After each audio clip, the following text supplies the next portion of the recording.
Hey, what's going on everyone? Kid here. So today we're doing season reviews, top 5 anime of the spring. It's a series where I go in and pick my top 5 favorite animes from that season, sharing with you guys my thoughts and recommendations. And if I miss an anime that you liked or thought should have been on the list, feel free to leave that in the comment section, share it with everybody else. So without further delay, let's get into the video. Dances with Dragons. It has a rough start. It gets interesting after a few episodes, 3 to be exact. It seems all over the place at first, but after things start to build up, Gaius and Giganta seem to be fucked from the start. Killing a dragon who was almost an altar, which they never really explain how that fits into the power scale or really what an altar is. It creates a snowball effect which sends them to hell and back, and really it ties the anime together into one, so it starts making sense. This is an anime you wait week after week to watch. You really want to watch it in one sitting because it's very fast paced, and if you watch it from week to week, you'll kind of get lost between episodes of what's actually going on. So I recommend watching this all in one sitting or over a passage of a 2 3 days. That way you can keep up with what's going on. Now I always enjoy slice of life anime. I hate sports animes. I've always hated sports animes. I've hated sports anime since IGXP. But Pretty Dirty's light-hearted and love of friendship atmosphere has made me enjoy every episode from beginning to end.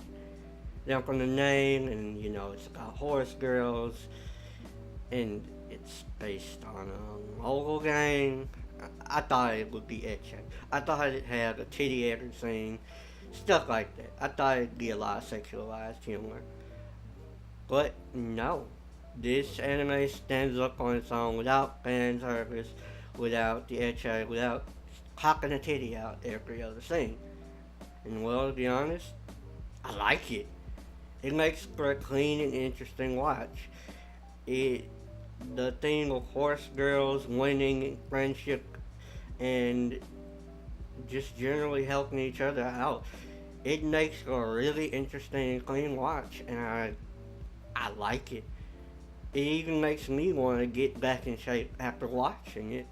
And if an anime has that kind of power after you just watching the entire series, I think this deserves a watch.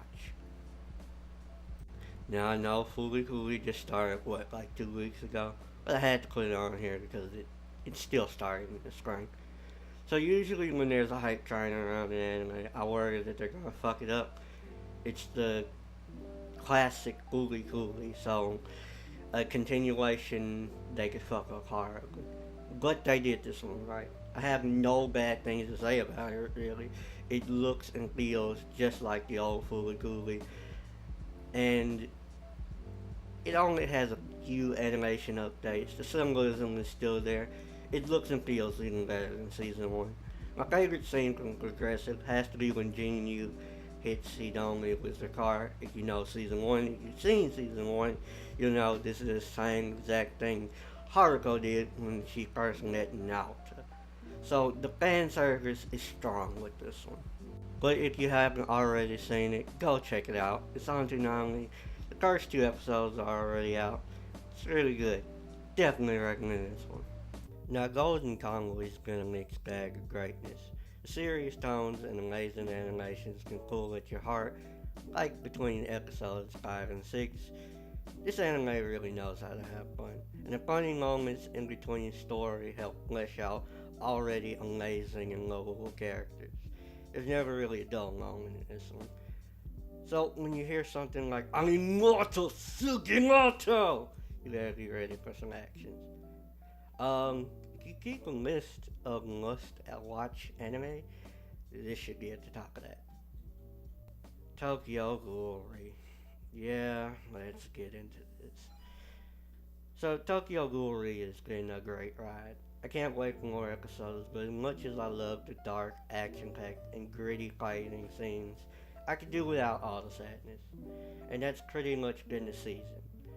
Let's get this out of the way. I hate the CCG. And I think we all do. Yes, I know some of the ghouls need to go because, let's face it, ghouls like Edo and Big Madam are, well, they speak for themselves. But then you have ghouls like Hinami, Nishiki, Toka, and yes, even that brain dead motherfucker Kaneki.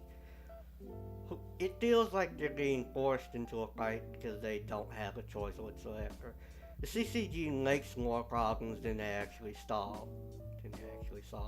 And instead of going after the ghouls who are a big problem, they just kill everyone in fucking sight. And that just breeds more killer ghouls like Nutcracker. And at this point, it doesn't feel like either side is winning. This season more or less, kept the same feel of Tokyo Ghoul.